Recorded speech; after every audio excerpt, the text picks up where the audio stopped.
Mesdames et messieurs, c'est pour moi un réel plaisir d'être ici et je remercie mon ami professeur Balkhadir qui m'offre cette occasion. Donc je vais essayer de vous donner un aperçu sur la prise en charge du diabète en Algérie, bien que 15 minutes ne permet pas de cerner un problème aussi, aussi difficile, parce qu'il est souvent difficile de parler d'une prise en charge au niveau d'une disparité, et le professeur Farouqi l'a bien montré. Je commencerai par vous montrer un peu la carte d'Algérie. C'est une superficie quand même 2 330 000, 5 fois la France. Une population de 41 millions en janvier 2017, avec 36% qui étaient inférieurs à 20 ans. 1 500 000 de nomades. Et sur le plan de la couverture médicale, on a un médecin généraliste pour 1118 habitants, un médecin spécialiste pour 1413, ce qui fait, si on englobe toute spécialité confondue, en englobant généraliste, un médecin pour 625 habitants, ce qui est relativement correct sur le plan de la couverture médicale. Mais vous allez voir qu'il y a de grandes disparités, parce que cela est dû d'abord à la géographie du pays. On a à peu près un cinquième qui sont représentés par des départements immenses. Ça explique un peu la disparité.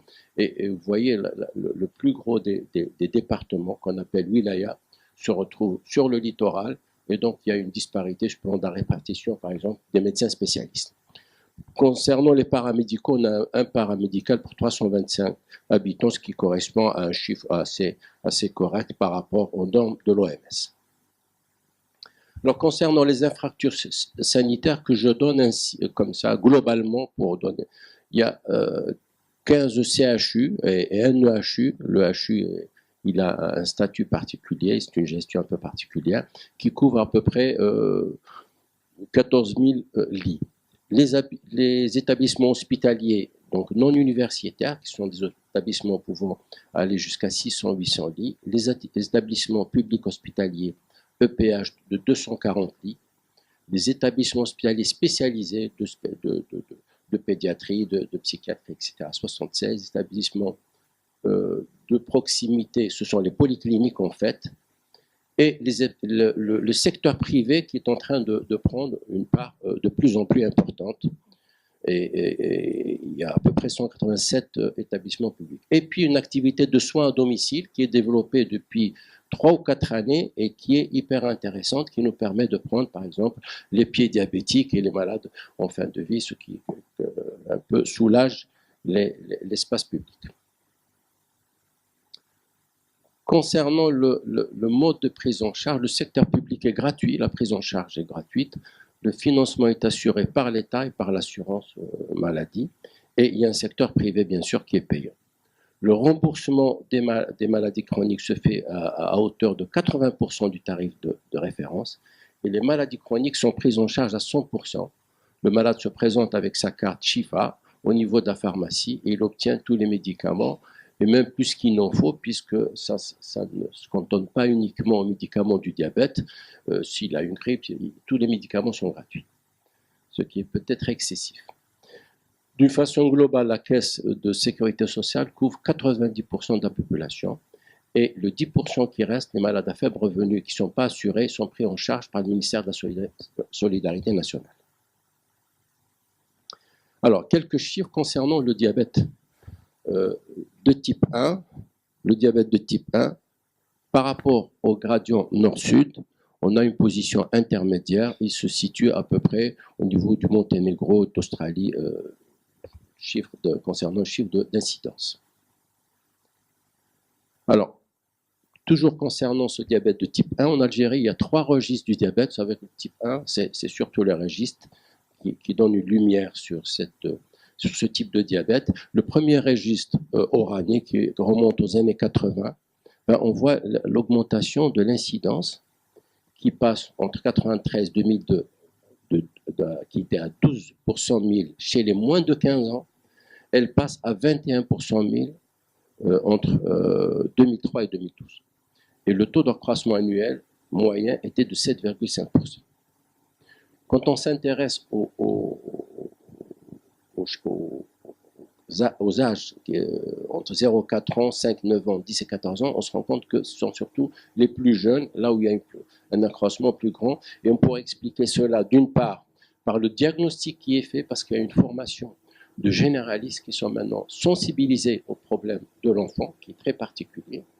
Et donc, il y a un dépistage qui se fait, et on a maintenant des enfants de 3-4 mois qui sont dépistés, alors qu'avant, ce type chez cet enfant-là, on ne diagnostiquait même pas. Les enfants mouraient de déshydratation sans qu'il y ait de diagnostic. Et je crois que c'est une tendance un peu qui généralise et qui expliquerait en partie la progression du diabète de type 2. Quand on s'intéresse au deuxième registre de Constantine, qui est une région Est, ben on passe en 2001 de 13,39 par 100 000 habitants chez les moins de 15 ans, en 2010 à 17,44%, toujours chez la même tranche d'âge, et on voit une progression qui est nette en fonction de ces registres. Et là aussi, au niveau du registre de Constantine, il y a la flèche, on voit que c'est surtout la tranche d'âge 0 à 4 ans qui est intéressée. Donc sur les deux registres, c'est cette tranche de population où il y a la progression la plus rapide.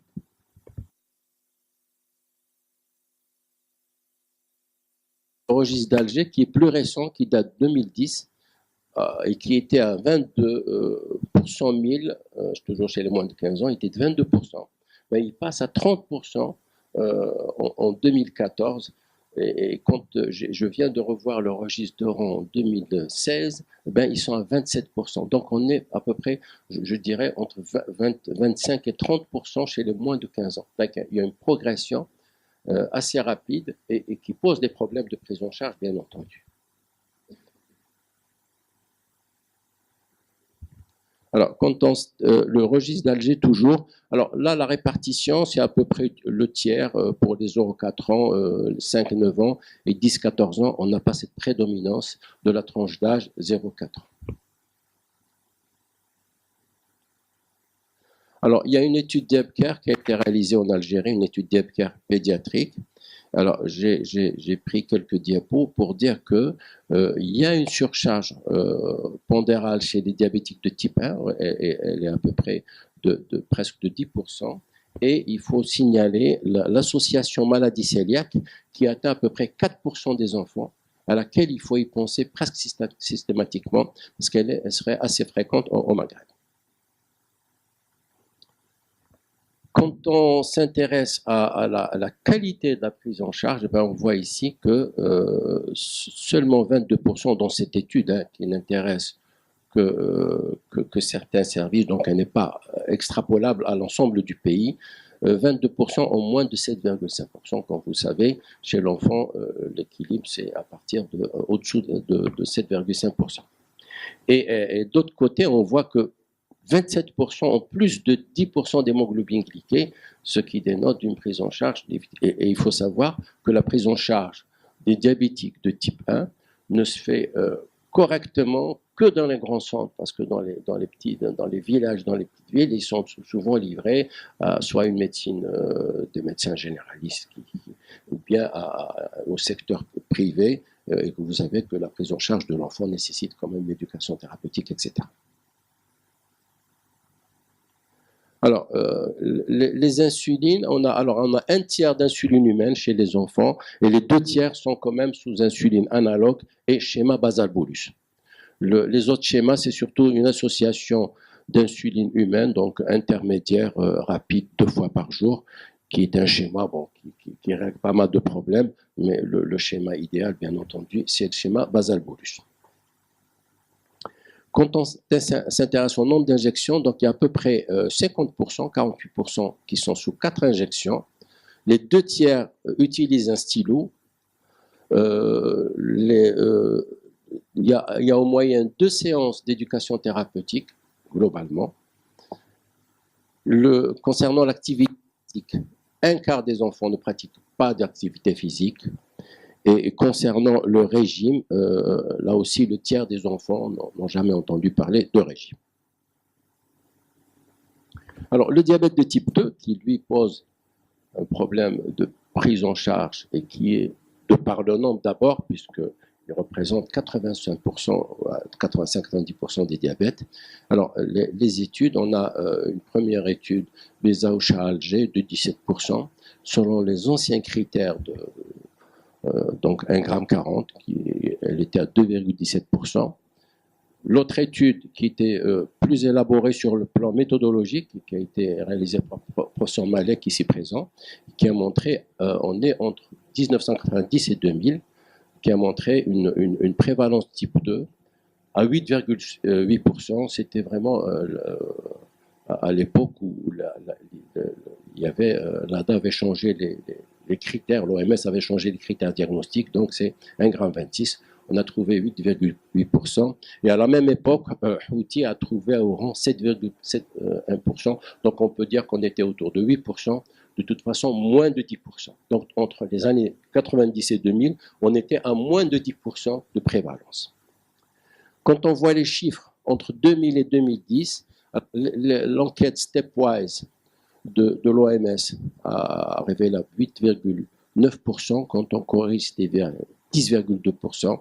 L'enquête Tahina, qui a englobé plusieurs, qui s'est intéressée à la mortalité cardiovasculaire et à la prise en charge globale, elle a montré 12% chez les plus de 35 ans.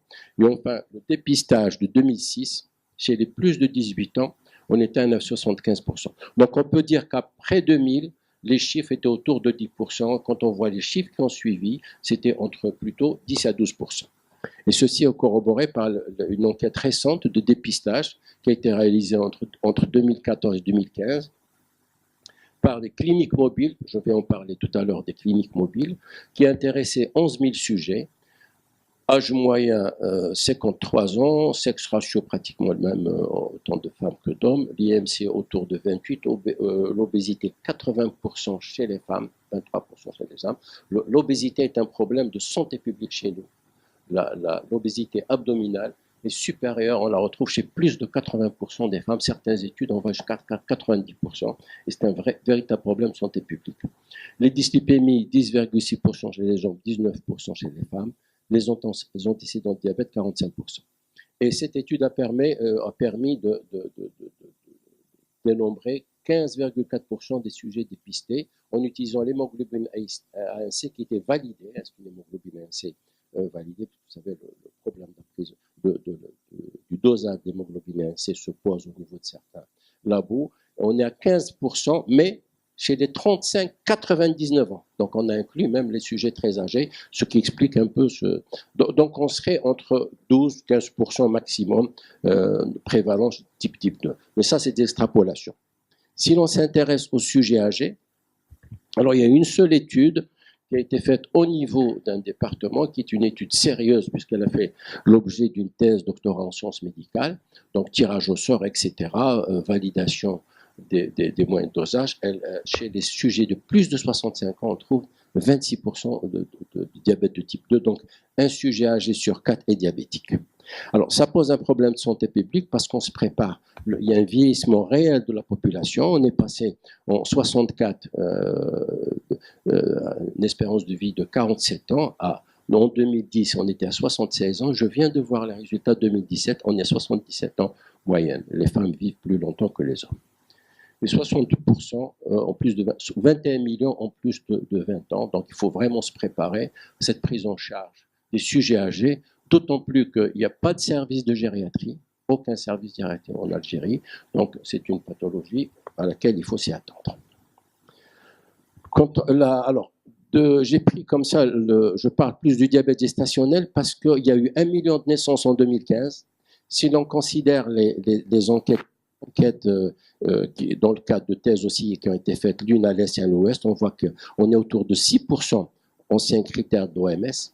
Si l'on considère les critères de l'IAD-PSG, on est à 14% diabète gestationnel. Alors, 1 million de naissances, 14%, ça fait 140 000 naissances qui sont bien sûr pas prises en charge, qu'il faut dépister, qu'il faut savoir. Donc, c'est un gros problème. La grossesse diabétique pose des problèmes particuliers, notamment au niveau des petites villes. Alors, est-ce qu'il y a une disparité régionale? Il y a un peu plus dans la zone urbaine, mais sans différence significative. Bon, au milieu urbain, prend du coca, on prend du poids, et on ne rencontre plus les agriculteurs sveltes. Chez les Touaregs, une étude que nous avons réalisée il y a déjà 10 ans, on trouve 1,3%, mais c'est des Touaregs nomades. Concernant les complications, je donne deux études, INDMPS et Diepker, uniquement pour dire que la neuropathie est en tête. Elle est suivie par la rétinopathie, puis la néphropathie, puis l'artériopathie à 10%. Ça ne représente certainement pas, c'est une tendance, mais très difficile d'extrapoler. Concernant la mortalité, les maladies chroniques représentent 58% mortalité globale, donc elle est représentée par les maladies chroniques. Le diabète est en 4e position avec 4,4%. Alors, ça, c'est une étude réalisée à travers plusieurs wilayas. Et en Algérie, il y a des cliniques mobiles, 2 labos, Sanofi ont lancé des cliniques mobiles qui sillonnent les départements. Et c'est un véritable partenariat entre le ministère de la Santé et ces laboratoires, et qui fait un excellent travail. Donc, vous voyez ici, on a des résultats sur 8297 patients. Alors, les résultats sur le plan qualité de prise en charge, vous voyez qu'il y a une grande disparité. On voit ici, sur la 3e ligne DT2 que j'ai souligné en rouge, 10% seulement à Adrar, qui est une zone vraiment dans le Grand Sud, où la couverture médicale n'est pas importante. On n'a que 10% de malades qui ont moins de 7%. Quand on va dans les grandes villes vers Alger, on a 28%, donc à peu près 30%, et on aussi donc le tiers dans les grandes villes. Les malades insulinés, alors j'ai mis cette diapo parce qu'il y a 10 ans, on en parlait tout à l'heure, professeur Balek, on était à 40%. Avec l'avènement des analogues, les laboratoires ont poussé un peu avec l'utilisation des insulines, et on s'est rendu compte qu'on insulinait sans résultat. Il suffisait de mettre l'insuline sans intensification, ce qui correspondait à rien. On est revenu à des chiffres raisonnables, et on est à peu près entre 22 et 25% de malades insulinés chez les DT2. Les indicateurs de qualité, est-ce qu'on peut extrapoler et dire que la rétine, c'est très difficile, parce que dans certaines régions, on a l'impression qu'il y a moins de rétinopathie, mais au fait, elle n'est pas diagnostiquée. Ou bien quand elle est diagnostiquée, elle n'a pas prise en charge. Donc, les indicateurs de qualité, il est difficile d'en parler. Il faut faire des enquêtes spécifiques pour chaque complication. Alors, j'essaie de faire une synthèse ici. Les moyens thérapeutiques, alors, mesures géniodététiques, j'ai mis un point rouge. Alors, vraiment, il y a un gros déficit, notamment diététicienne, et la prise en charge vraiment laisse à désirer. Les antidiabétiques oraux, nous les avons tous, sauf les inhibiteurs GLT2. Les analogues, on les a tous. 2 tiers des malades utilisent des stylos. Autosurveillance inefficace, vraiment une utilisation abusive de bandettes, inefficace. Autocontrôle, les malades ne titrent pas, donc ils restent à une dose et c'est le médecin. Et là, c'est un gros problème d'éducation thérapeutique. L'inertie médicale, thérapeutique, je dirais, parce qu'elle intéresse aussi bien le malade que le médecin est là. Et les formations jouent un rôle important, mais formations médicales, mais elles sont à renforcer. En conclusion, je dirais que la progression du diabète est certaine, elle est palpable. Il y a une grande disparité régionale. Donc, intérêt de nouvelles conquêtes. Je n'ai pas cité toutes les enquêtes, parce qu'en 15 minutes, comme je vous dis, je viens déjà de terminer mon temps. Il y a beaucoup de dysfonctionnements, comme dans tous les pays émergents, et il y a une inertie thérapeutique certaine, et je vous remercie.